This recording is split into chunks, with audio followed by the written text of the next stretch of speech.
Sir আমার নাম Mansur sir. লোকে আমাকে ডাকাত মন্ত্রী হিসেবে চেনে স্যার। স্যার এটা আমাদের পারিবারিক ব্যবসা স্যার। স্যার আমি আমার জীবনে 537 বার ডাকাতি করেছি স্যার, কিন্তু 538 বার ডাকাতি করার সময় আমার জীবনে লজ্জাজনক একটা ঘটনা ঘটে যায় স্যার। স্যার আমি গ্রাম থেকে একটু দূরে স্যার শহরে একটা বাড়িতে ডাকাতি করতে চাইছি। সেখানে যাওয়ার পরে একটা পিসি আমার থেকে কয়, হু আর ইউ? স্যার আমি তো ভাবছি পিসি আমার গালি দিয়েছে স্যার, আমি না বুঝি নাই স্যার। এরপরে পিসি আমার ভয় পাওয়ার বদলে স্যার পিসি আমার থেকে খেয়াল খেয়াল করে হাসি উঠছে স্যার। স্যার আমি অনেক লজ্জা পাইছি স্যার হইতে। এরপরে স্যার আমি ডাকাতি করে ছেড়ে দিচ্ছি স্যার। গুড, এসব খারাপ কাজ ছেড়ে দেওয়া উচিত। স্যার আমি তো আবার ডাকাতি করবো স্যার।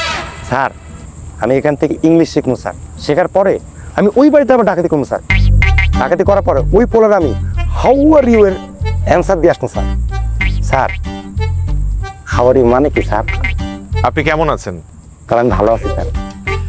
না না, হু আর ইউ মানে আপনি কেমন আছেন, আপনাকে প্রশ্ন করেছিল। বললেন কি স্যার? আমি খামাকে পোলাটা এত খারাপ ভাবলাম?